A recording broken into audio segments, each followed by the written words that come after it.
5ই আগস্টের পর ছাত্র সমন্বয়কদের অনেকেই দামি গাড়িতে চড়ছেন, অনেকেই দিচ্ছেন বিদেশ ট্যুর। অর্থের উৎস জিজ্ঞাসা করা হলে উত্তর দেন ঘুরিয়ে ফিরিয়ে। সুযোগ বুঝে অনেক সমন্বয়ক আবার বিয়ে-শাদির কাজটাও সেরে নিচ্ছেন। দামি রিসোর্টে বিয়ে নিয়ে প্রশ্ন করলে উত্তর আসে, আমাদের বিয়ে তো 40-50 হাজার টাকার মধ্যে হয়ে যায়। গ্রাম বাংলায় চাষাবাদের ক্ষেত্রে একটা প্রচলিত কথা আছে, আগের গরু যেদিকে যাবে পিছনের গরুও সেদিকে যাবে।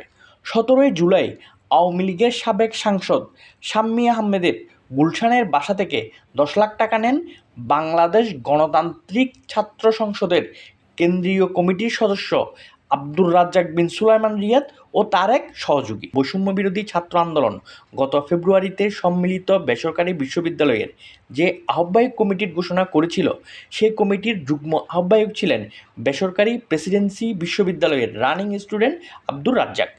এই আব্দুর রাজ্জাক আবার স্বরাষ্ট্র মন্ত্রণালয়ের ছাত্র প্রতিনিধি।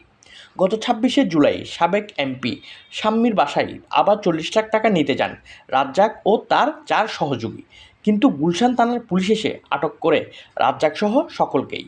শোনা যায় শাম্মীর কাছ থেকে রাজ্জাকদের ডিমান্ড ছিল 1 কোটি টাকা। গণ অধিকার পরিষদের রাশেদ খান লিখেন, পদ ব্যবহার করে নিয়োগ, তদবির, বদলি বাণিজ্য, মামলাবাজিসহ এমন কোনো কাজ নেই যে তারা করছেন না। সারা দেশে এসব ছাত্র প্রতিনিধির নামধারীরা কেন নির্বাচন চায় না বুঝছেন? এই জন্যই এরা বিচার ও সংস্কারের নামে 5 বছরের আওয়াজটা জোরে সরে দেয়। জাতীয় নাগরিক পার্টি এনসিপির শীর্ষ নেতাদের দিকে ইঙ্গিত করে রাশেদ আরও লিখেন, নিষ্পাপ চেহারার ছোট ভাইগুলোর বিরুদ্ধে সামান্য 1 কোটি টাকা সালামি চাওয়ার মিথ্যা ও ভিত্তিহীন অভিযোগের দায় কোনোভাবে সিনিয়র নেতাদের দেওয়া যাবে না। উমামা ফাতেমা বৈষম্যবিরোধী ছাত্র আন্দোলনের প্ল্যাটফর্মের উদ্দেশ্যে লিখেন, আজকে এত মাস পর এই প্ল্যাটফর্মের দিকে তাকালে বলার ভাষা পায় না কোনো। যে যেভাবে পারছে এই প্ল্যাটফর্মকে নষ্ট করছে। উমামা তার লেখায় রূপায়ণ টাওয়ারে আব্দুর রাজ্জাকের উচ্ছৃঙ্খল আচরণের কথা উল্লেখ করেন।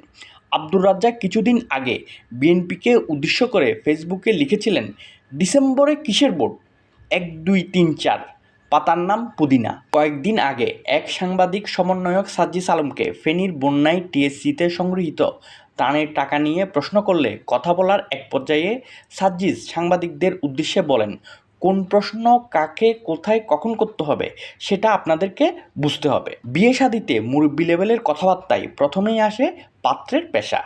সেই দিন হয়তো আজ বেশি দূরে নয়, পাত্রের পেশা জিজ্ঞাসা করা হলে চারিদিক থেকে উত্তর আসবে সমন্বয়ক সমন্বয়ক। অবস্থা দেখে মনে হচ্ছে অনেক সমন্বয়কেই এখন জুলাইয়ের চেতনা বিক্রি করে পকেট ভারী করার দিকে ঝুঁকছেন। প্রিয় দর্শক, আপনিও কি এই কথার সাথে একমত? আপনার মূল্যবান মতামত কমেন্টে জানান। বাংলা বুলেটিন চ্যানেলের আজকের ভিডিওটি ভালো লাগলে ভিডিওটি লাইক ও শেয়ার করুন এবং বাংলা বুলেটিন চ্যানেলটি সাবস্ক্রাইব করুন।